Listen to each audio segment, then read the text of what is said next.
Making great first impressions is hard work. You have to master a clear and concise personal version of your story, right? And not only that, but you have to have sort of upright body language, make eye contact, and even carry on an intelligent conversation for a little while with another human being. Tough work, right, for engineers?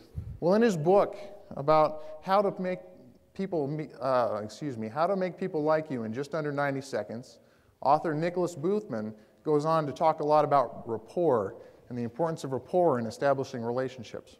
Regarding rapport, he puts it into 3 distinct buckets. I'm going to talk about those briefly. The first bucket is natural rapport. This is rapport established based on common interests. The second kind of rapport that Boothman goes on to talk about is called rapport by chance. This is fleeting. It's not really permanent. It's something that happens by accident and then it's gone. Just imagine you're on vacation in some foreign land, you're sitting in a restaurant, and you hear a distinct voice next to you. Well, you don't know the person, but they're speaking your language, or they happen to mention a sports team, or somewhere you're going to go on your next stop.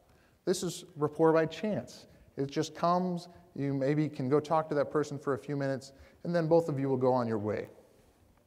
But you're really not there to invest in a long-term relationship with a person. And the third kind of rapport is rapport by design, which is really the purpose of this talk, right? Now, in November 2012's issue of Inc. magazine, I happen to like business magazines, so I read a lot of them.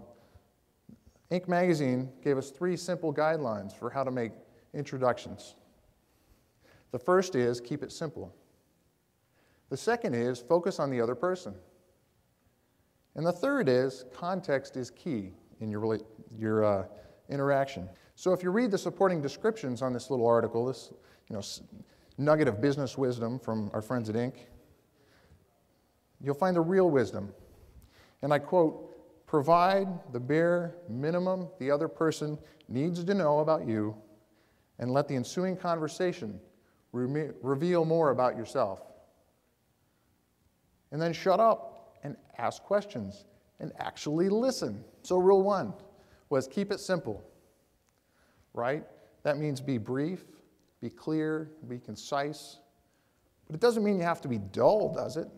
What was the second piece of advice from Inc. magazine? It was focus on the other person, right? That doesn't mean focus some of your attention. It means focus all of your attention on the other person. Don't look around. Don't look past them. Don't look at your shoes. I do that a lot. Try not to. Look at your shoes. Carry on a conversation with the other person at their level, looking at their face. Since we're on the topic of don'ts, don't interrupt. When you do interrupt, it's a huge sign that you've been sitting there thinking about what you're going to say next. Another don't finish sentences. I have this problem a lot. I love to jump in and finish sentences because it kind of feels like I'm so in tune with the other person that I know exactly what they're thinking and exactly what they're going to say.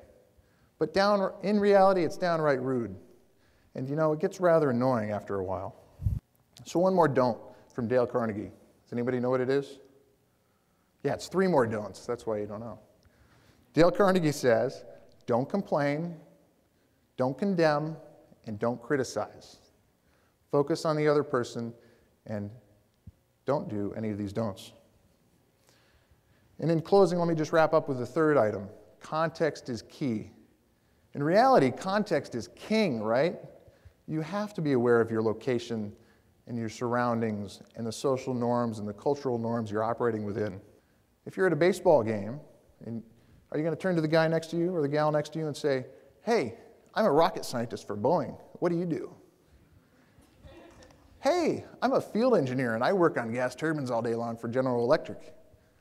Are they going to say, "That's really cool"? No, they're going to look at you like you're an idiot, right? Yeah, context is king in my book. So in closing, can you guys repeat them with me? Inc. magazine's 3 guidelines. What was it?